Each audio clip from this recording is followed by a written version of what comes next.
జన్మనిచ్చిన నా తల్లిదండ్రులకి, ఇక్కడ లేని మా నాన్నకి, ఇక్కడికి రాలేని మా అమ్మకి నా పాదాభివందనాలు. ఇక్కడికి వచ్చిన పెద్దలందరికీ నా హృదయపూర్వక నమస్కారాలు. సో ప్రపంచంలో సినిమా పిచ్చి చాలామందికి ఉంటుందండి, నాకు ఉంది. చదువు పేరు చెప్పి డిగ్రీ తర్వాత పీజీ కోసం ఉస్మానియాకి వచ్చాను. ఉస్మానియాలో చదువుతూనే సినిమా ప్రయత్నాలు మొదలుపెట్టాను. డైరెక్షన్ ఏం ఫిక్స్ అవ్వాల, సినిమాలో చేరాలి నేను, అంతే. సో ఆ ప్రయత్నంలో భాగంగా చేస్తూ వస్తున్నాను. ఇక్కడికి వచ్చిన ప్రతి ఒక్కరికి ఒక కళ ఉంటుంది సినిమాల్లో. ఎస్పెషల్లీ డైరెక్టర్కి ఒక కళ ఉంటుంది. ఏంటంటే డైరెక్టర్ అయ్యి తను రాసుకున్న కథని దృశ్య రూపంలో చూసుకోవాలని కలగని బ్రెయిన్లో ఏదో ఆలోచించుకొని పేపర్ మీద రాసుకొని 100 రూపాయల పేపర్ మీద 10 రూపాయల పెన్నుతో రాసుకొని చాలా గొప్పదని ఫీల్ అయిన కళని తీర్చేది ప్రొడ్యూసర్. కోట్లు ఖర్చు పెట్టి ఆ కళని దృశ్య రూపంలోకి తెచ్చేది ప్రొడ్యూసర్. అంత మంచి బ్యానర్లో అంత పెద్ద ప్రొడ్యూసర్తో చదలవాడ శ్రీనివాసరావు గారి 42 ఏళ్ళుగా సినిమాలు చేయడం అంటే మామూలు విషయం కాదండి. ఇది సాగా. అలాంటి బ్యానర్ గురించి నేను వచ్చినప్పటి నుండి నాకు తెలుసు సినిమాలు ఇలా ఉంటాయని. కానీ అదే బ్యానర్లో డైరెక్టర్గా ఇంట్రడ్యూస్ అవుతానని నేను ఎప్పుడూ ఊహించలేదు. సో రైటర్గా చాలా సినిమాలు చేసుకున్నా కానీ సాటిస్ఫాక్షన్ లేదు. చాలా హిట్ అయిన సినిమాలకు నేను గోస్ట్ రైటర్గా చేశాను, నా పేరు రాలేదు.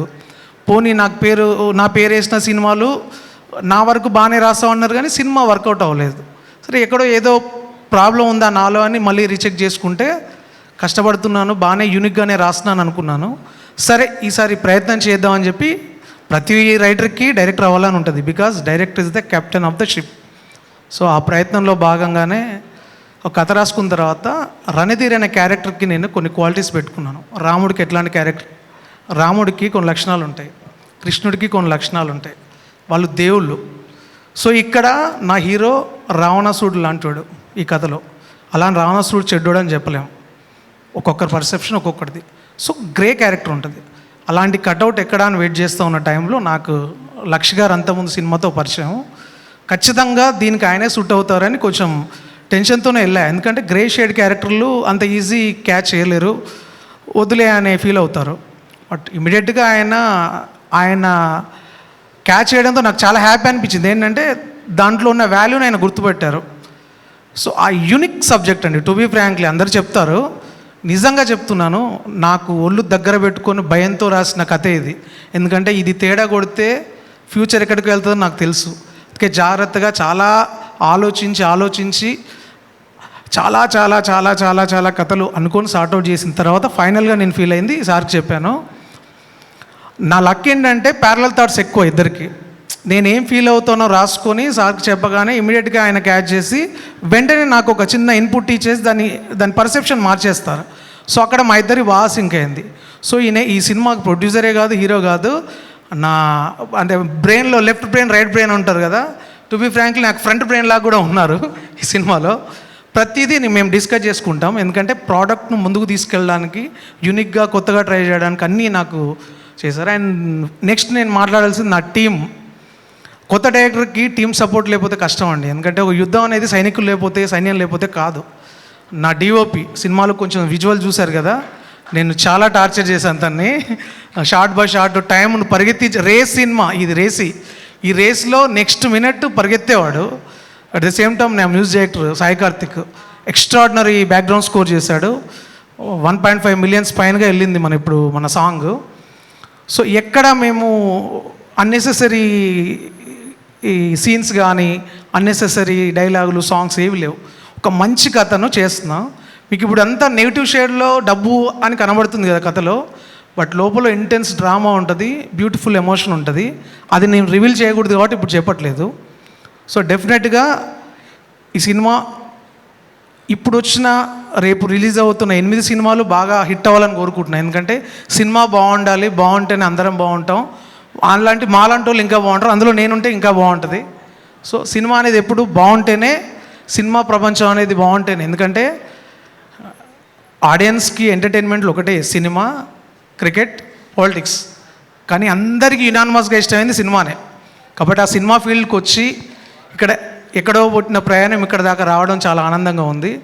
అండ్ ఈ కథ లక్ష్ గారికి చెప్పిన తర్వాత ఇమీడియట్గా శ్రీనివాసరావు సార్ దగ్గరికి వెళ్ళమన్నారు. కొంచెం టెన్షన్ వచ్చేసింది, ఎందుకంటే ఆయన అనుభవము, ఆయన తీసిన సినిమాలు అవన్నీ నాకు తెలుసు అంతకుముందు. సో ఈ కథ ఎట్లా కనెక్ట్ అవుద్దా సార్కి ఏమంటాను. ఫస్ట్ 10 minutes అలా చెప్తున్న టైంలోనే సార్కి ఫోన్లు వస్తున్నాయి. నేను సార్ మాట్లాడాను సార్ అంటే ఫస్ట్ 10 minutesలో ఫోను సైలెంట్ పెట్టి పక్కన పెట్టారు.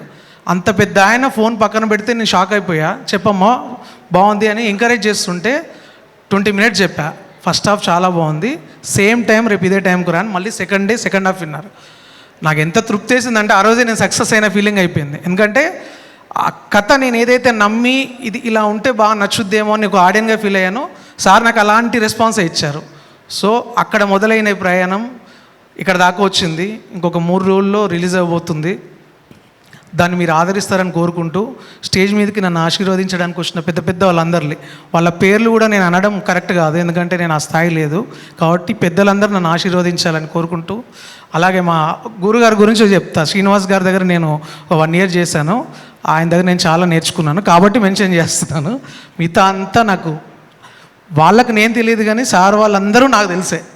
సో కాబట్టి నన్ను ఆశీర్వదించడానికి ముందు మీరు, వెనకాల ఇంత పెద్దవాళ్ళు ఉన్నప్పుడు నాకేం బాధ లేదనే చిన్న భయం లేదనే చిన్న కాన్ఫిడెంట్తో గట్ ఫీలింగ్తో చెప్తున్నా.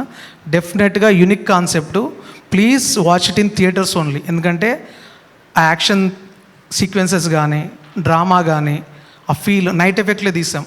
మ్యాక్సిమం ఒక 80% నైట్ ఎఫెక్ట్ ఉంటుంది, 20 డే ఉంటుంది. చాలా యూనిక్ పాయింట్. మీరు చూసిన తర్వాత డెఫినెట్గా థ్రిల్ అవుతారు. చూసి బాగుంటే 3 చెప్పండి, బాగాలేకపోతే 30 మందికి చెప్పండి. ఎందుకంటే మంచి కంటెంట్ డెఫినెట్గా మీరు ఆదరిస్తారని నమ్మకంతో. అలాగే ఈ సినిమాని దిల్ రాజు గారు రిలీజ్ చేస్తున్నప్పుడు నా ఆనందానికి అవధులు లేవు ఇంకా.